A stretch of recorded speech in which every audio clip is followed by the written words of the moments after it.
എന്നുള്ളതാണ്. വിജയെ പോലെ ഒരാൾ, ഒരു രാഷ്ട്രീയ നേതാവ് എന്നതിലുപരി ഒരു നടൻ, ഒരു താരം ഇത്തരത്തിലൊരു റാലിയിലേക്ക് പങ്കെടുക്കുമ്പോൾ അവിടെ എന്തെല്ലാം കാര്യങ്ങളായിരുന്നു ശ്രദ്ധിക്കേണ്ടത്? എവിടെയാണ് പിഴവ് പറ്റിയത് എന്നാണ് നമുക്ക് ഈ ഒരു സമയത്ത് വിശദീകരിക്കാൻ സാധിക്കുക? സ്വാതി, ഏറ്റവും പുതിയ വിവരം മുഖ്യമന്ത്രി എം കെ സ്റ്റാലിൻ ഇന്ന് തന്നെ കരൂരിലേക്ക് എത്തും എന്നുള്ളതാണ്. അതാണ് ഏറ്റവും പുതിയ വിവരം. അദ്ദേഹം ഇന്ന് തന്നെ, നാളെയല്ല ഇന്ന് തന്നെ സന്ദർശിക്കും.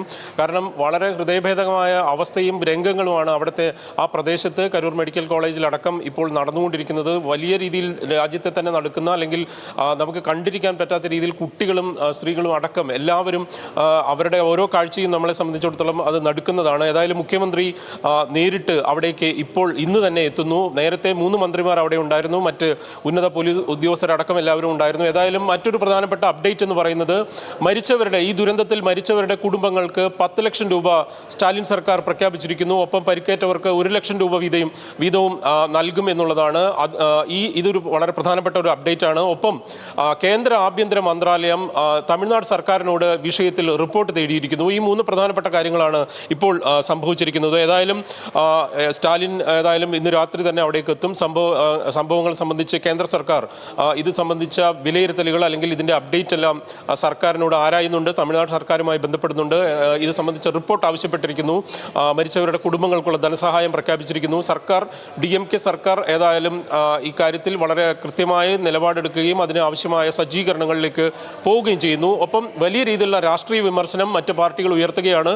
വിജയനെതിരെ കേസെടുക്കുക, വിജയനെ അറസ്റ്റ് ചെയ്യുക, മദ്രാസ് ഹൈക്കോടതി സ്വമേധയാ വിജയനെ അറസ്റ്റ് ചെയ്യണം, കേസെടുക്കണമെന്നാണ് ഇപ്പോൾ DMKയും CPIM അടക്കമുള്ള പാർട്ടികൾ ആവശ്യപ്പെട്ടിരിക്കുന്നത്. ഇതൊരു വലിയ രാഷ്ട്രീയ വിവാദമായി മാറുന്നു. കാരണം ഇത്രയും നിരുത്തരവാദപരമായ രീതിയിൽ, ഇത്രയും ഇൻഎക്സ്പീരിയൻസ്ഡ് ആയിട്ടുള്ള, വളരെ ഇറസ്പോൺസിബിൾ ആയ രീതിയിൽ ഇതിൻ്റെ ലോ ആൻഡ് ഓർഡർ കാര്യങ്ങളെ, അല്ലെങ്കിൽ ഈ റാലിയുടെ സംഘാടനം നടത്തി എന്നുള്ള വിമർശനം ഉന്നയിക്കുന്നു. കാരണം നേരത്തെ തന്നെ വിജയന്റെ മുൻ റാലികളിലെല്ലാം ഇതുപോലുള്ള സുരക്ഷാ വീഴ്ചകളും പ്രശ്നങ്ങളും ചൂണ്ടിക്കാണിക്കപ്പെട്ടിരുന്നു.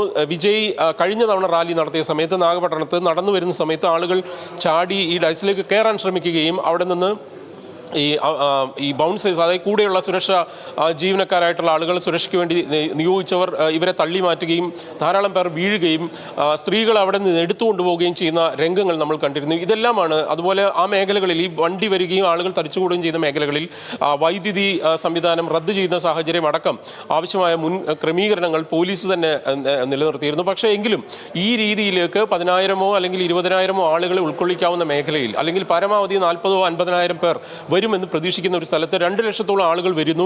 അതിൽ അത്ര തന്നെ ആളുകളെ നിയന്ത്രിക്കാൻ സ്വാഭാവികമായും സംസ്ഥാന പോലീസിന് ഒരു പ്രദേശത്ത് സാധിക്കാത്ത തരത്തിലൊക്കെയുള്ള സാഹചര്യത്തിലേക്ക് പോകും. ഏതായാലും ഈ രീതിയിൽ വലിയ ആരാധക വൃന്ദമുള്ള, അല്ലെങ്കിൽ വലിയ രീതിയിൽ ആരാധനയുള്ള തമിഴ്നാട്ടിലെ സിനിമ, രാഷ്ട്രീയം, അല്ലെങ്കിൽ സിനിമാ താരങ്ങളുടെ ആരാധനയുള്ള ഒരു സ്ഥലത്ത് ഇത്തരത്തിൽ ഓരോ പ്രദേശത്തേക്കും ഈ രീതിയിൽ റാലികൾ നടത്തുന്നതിനുണ്ടാക്കുന്ന സുരക്ഷാ പ്രശ്നത്തെ കൂടി ഈ ദുരന്തം മുന്നോട്ട് കൊണ്ടുപോകുന്നു എന്നുള്ളതാണ്. ഏതായാലും MK സ്റ്റാലിൻ സംഭവ സ്ഥലത്തേക്ക് എത്തും, ഇന്ന് തന്നെ എത്തും. മറ്റ് ആരോഗ്യമന്ത്രി സുബ്രഹ്മണ്യം, ഒപ്പം തന്നെ അൻപി മഹേഷ് അടക്കമുള്ള നേതാക്കൾ, സെന്തിൽ ബാലാജി അടക്കമുള്ളവർ അവിടെയുണ്ട്. സെന്തിൽ ബാലാജി തട്ടകത്ത് TVKയുടെ വലിയ ശക്തി പ്രകടനം നടത്താനുള്ള നീക്കവും ആ ഒരു രാഷ്ട്രീയ ഉദ്ദേശം കൂടെ കണക്കിലെടുത്തു കൂടിയാണ് വിജയ് വലിയ രീതിയിലേക്ക് ആളുകളെ എത്തിച്ചത് എന്ന് തന്നെ പറയേണ്ടി വരും. TVKയുടെ വളണ്ടിയേഴ്സ് മറ്റ് ജില്ലകളിൽ നിന്നടക്കം അവരുടെ പ്രവർത്തകരെ എത്തിച്ചു. കാരണം ഇപ്പോഴത്തെ സാഹചര്യത്തിൽ അവരുടെ പ്രവർത്തകർ എന്ന് പറയുന്നത് വിജയിന്റെ ഫാൻസ് തന്നെയാണ്. അതിനെ രാഷ്ട്രീയ പാർട്ടിയായിട്ട് കൺവേർട്ട് ചെയ്യുന്ന സാഹചര്യമാണ് ഉണ്ടായത്. ഏതായാലും എടപ്പാടി പളനിസ്വാമി അടക്കമുള്ളവർ പ്രതികരിച്ചിരിക്കുന്നു. ഒപ്പം കൂടുതൽ നേതാക്കൾ പ്രതികരിക്കുന്നു.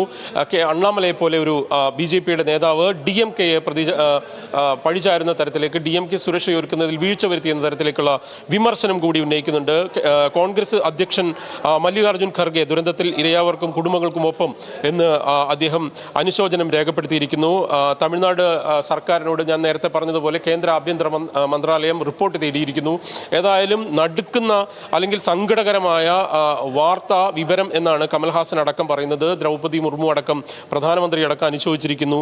കഠിനമായ വേദനയെന്ന് തമിഴ്നാട് ഗവർണർ RN രവി പറഞ്ഞിരിക്കുന്നു. ഏതായാലും ഈ കാരവാന്റെ മുകളിൽ നിന്ന് കുടിവെള്ളത്തിന്റെ കുപ്പികൾ എറിഞ്ഞു കൊടുക്കുന്നത് നമ്മൾ കാണുന്നു. അദ്ദേഹം ആംബുലൻസിന്റെ കാര്യം പറയുന്നത് സൂചിപ്പിക്കുന്നു. പക്ഷേ മണൽ കടത്തടക്കമുള്ള അഴിമതി വിഷയങ്ങൾ ചർച്ച ചെയ്യാൻ ശ്രമിക്കുന്നുണ്ടെങ്കിൽ പോലും അദ്ദേഹത്തിന് തന്നെ മനസ്സിലാവുന്നു, വിജയന് മനസ്സിലാവുന്നു, അവിടെ ഇപ്പോഴും നിയന്ത്രിക്കാൻ സാധിക്കുന്നില്ല. വീണ്ടും ആളുകളോട് നിയന്ത്രിക്കാൻ വേണ്ടിയുള്ള നിർദ്ദേശങ്ങൾ നൽകുന്നു. ഇതിനിടയിലാണ് അപകടം ഉണ്ടായത്. ആളുകൾ മണിക്കൂറുകൾ വിജയനെ കാത്ത് മണിക്കൂറുകൾ നിൽക്കുന്നു. പലരും ഭക്ഷണം കഴിക്കാതെയോ വെള്ളം കിട്ടാതെയോ ഒക്കെ നിൽക്കുന്ന ഒരു സാഹചര്യമുണ്ട്, പ്രത്യേകിച്ച് കുടുംബങ്ങളും കുട്ടികളും. ഈ ഒരു അവസ്ഥയിൽ എങ്ങനെയാണ് അവരുടെ സുരക്ഷ? അവരെ ആരെങ്കിലും ഒരാൾ ചവിട്ടിയാൽ ആളുകൾ അറിയാതെ തന്നെ സ്റ്റാമ്പേഡ് നടക്കുന്ന ഒരു സാഹചര്യമുണ്ട്. അതുകൊണ്ട് തന്നെ ഈ രീതിയിലുള്ളൊരു അപകടത്തെ അതിൻ്റെ സുരക്ഷാ വീഴ്ചയായി കൂടി വേണം നമുക്ക് അറിയാൻ. ഒരു ഏറ്റവും പുതിയ മറ്റൊരു വിവരം കൂടി വരുന്നു. കരൂർ ദുരന്തം അന്വേഷണ കമ്മീഷനെ തമിഴ്നാട് സർക്കാർ പ്രഖ്യാപിച്ചിരിക്കുന്നു. റിട്ടയർഡ് ജഡ്ജ് അരുണ ജഗദീശൻ അന്വേഷണം നടത്തുമെന്ന് മുഖ്യമന്ത്രി സ്റ്റാലിൻ പ്രഖ്യാപിച്ചിരിക്കുന്നു. ജുഡീഷ്യൽ എൻക്വയറിക്ക് ഏതായാലും ഒരു മുൻ ജഡ്ജിനെ അന്വേഷണ കമ്മീഷനെ DMK സർക്കാർ നിയോഗിച്ചിരിക്കുന്നു എന്നുള്ളതാണ് ഏറ്റവും പുതിയ വിവരം. ഒപ്പം പ്രിയങ്ക ഗാന്ധി അടക്കമുള്ളവർ ഈ സംഭവത്തിൽ നടുക്കം രേഖപ്പെടുത്തിയിരിക്കുന്നു. സ്വാതി.